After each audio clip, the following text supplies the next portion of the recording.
आज आमच्या इथल्या स्थानिक कार्यकर्त्यांनी छत्रपती शिवाजी महाराजांचं स्मारक या ठिकाणी उभं केलंय।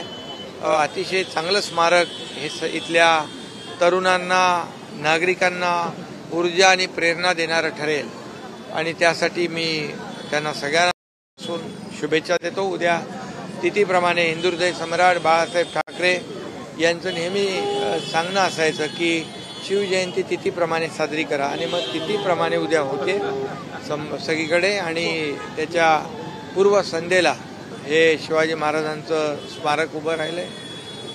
खूप खूप शुभेच्छा मी त्यांना देतो। उद्या भिवंडीमध्ये देखील पहिलं छत्रपतींचं मंदिर जे आहे त्याचं उद्घाटन तुम्ही असणार आहे। ठाणे जिल्ह्यात एक नवीन स्थळ असं ठाणे जिल्ह्यामध्ये छत्रपती शिवाजी महाराजांचं पहिलं मंदिर उभं राहत आहे आणि हे ठाणे जिल्हा आणि महाराष्ट्रासाठी एक भूषणावं आहे आणि म्हणून मी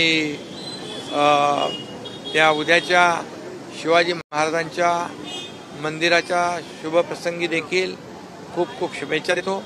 तिथल्या सर्व कार्यकर्त्यांना देखील मनापासून त्यांचं अभिनंदन करतो। अजून देखील उदात्तीकरण सुरू आहे। आबू आझमी झाले, सोलापूर झाले, कोरटकर झाले, मात्र उद्या हिंदू संघटना असेल, बजरंग दल औरंगजेबची कबर काढण्यासाठी सर्व तैनात करण्यात आलेलं आहे। खरं म्हणजे ज्या भावना या शिवभक्तांच्या आहेत त्या भावनांचा आदर मी देखील करतो, कारण शेवटी औरंगजेब हा महाराष्ट्रावर चाल करून आला। त्याने अनेक मंदिरं तोडली, माता भगिनींवर अत्याचार केले आणि धर्मवीर संभाजी महाराजांचा अनन्वित छळ केला। 40 दिवस त्यांना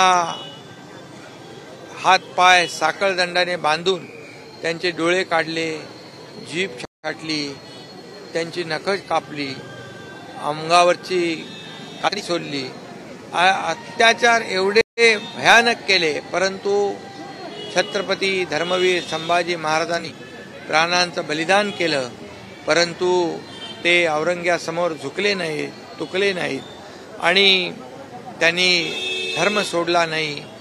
अशा धर्माभिमानी शंभूराजांचं अपमान करणं, अनन्वित छळ करणं, ज्या औरंग्याने स्वतःच्या बापाला कैद केलं, अनेक लोकांचा त्यांनी त्यांच्या नातेवाईकांचा, मुलांचा अन्याय अत्याचार केला, अशा आणि धर्मवीर छत्रपती संभाजी महाराजांचा अतिशय ज्यांनी म्हणजे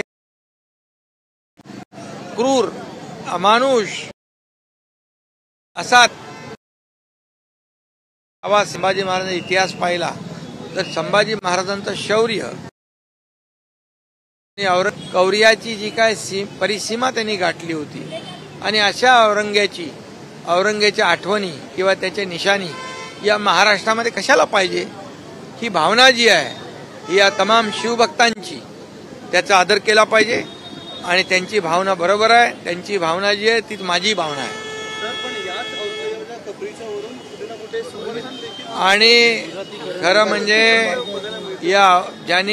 ज्याला खरंच जो देशभक्त असेल, राष्ट्रभक्त असेल, त्यांनी औरंग्याच्या कबरीचं उदात्तीकरण करता कामा नये, कारण त्यांनी आपल्या देशावर, आपल्या महाराष्ट्रावर चाल करून आला। महाराष्ट्रातल्या तमाम आया बहिणींची आबरू लुटली, आया बहिणींचा अनन्वित छळ केला, मंदिरं तोडली, काय काय सगळं केलं आणि संभाजीराजे त्यावेळेस निष्पाप नागरिकांच्या नद्यांचे पाठ वाहिले, रक्ताचे पाठ वाहिले आणि अशा क्रूर कर्म्या औरंग्याचं कोणी समर्थन करता कामा नये।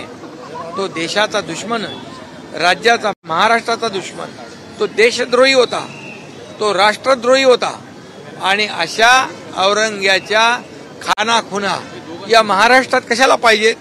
ही भावना बरोबर आहे, हे त्याचा आदर केला पाहिजे आणि जे उदात्तीकरण करतायत त्यांचा देखील निषेध केला पाहिजे, कारण शेवटी हा देशभक्त आणि राष्ट्रभक्तीचा विषय आहे। आपल्या दैवताचा ज्यांनी छळ केला त्याचं कसलं उदात्तीकरण करायचं? औरंगाचं जे कबर आहे त्या कबरीला काँग्रेसने संरक्षण दिले. काँग्रेस औरंगजेबी म्हणजे ही काँग्रेसी जी काही औरंगजेबी वृत्ती या ठिकाणी त्यांच्या कृत्यातून दिसते. काँग्रेसनी देखील या ठिकाणी छत्रपती संभाजी महाराजांना झालेला अन्याय त्याचा इतिहास वाचावा, छावा सिनेमा बघावा आणि मग उदात्तीकरणाचा विचार करावा. याच काँग्रेसच्या प्रदेशाध्यक्षांनी मुख्यमंत्री देवेंद्र फडणवीस आणि औरंगजेब यांची तुलना केली. सांगितलं की हे दोघे देखील क्रूर राज्यकर्ते आहेत. अरे औरंग्याच्या क्रूरता बघा, त्यांनी क्रूरपणे संभाजी महाराजांना मारलं ते पहा आणि मग बोला. आणि हे राज्य जे आहे देवेंद्रजी, मी मुख्यमंत्री होतो, देवेंद्रजी आमच्या टीममध्ये होते, आता मुख्यमंत्री आम्ही टीम म्हणून जे राज्यकारभार केला, छत्रपती शिवाजी महाराजांचा आदर्श डोळ्यासमोर ठेवून काम केलं. सर्वसामान्य माणसाला न्याय देण्याचं काम केलं. गरीबाच्या सर्वसामान्य माणसाच्या भाजीच्या देठालाही हात लावता कामा नये अशा प्रकारचं आदर्श शिवाजी महाराजांचा होता. तोच आदर्श धर्मवीर संभाजी महाराजांचा होता. आणि त्यामुळे कोणाची तुलना करताय तुम्ही? थोडी तरी काहीतरी म्हणजे जनाची नाही तर मनाची तरी वाटली पाहिजे. आणि म्हणून मी एवढंच सांगतो या सगळ्यांना, तुम्ही धर्मवीर संभाजी महाराजांचा इतिहास वाचा. आताच नुकताच छावा सिनेमा आहे तो बघा. किती कौर्य आहे, किती अमानुषपणा आहे. आणि मग औरंग्याचं समर्थन करण्याचा विचार करा. लोक जे औरंग्याचं समर्थन करतील, महाराष्ट्रातली जनता त्यांना कधीच माफ करणार नाही.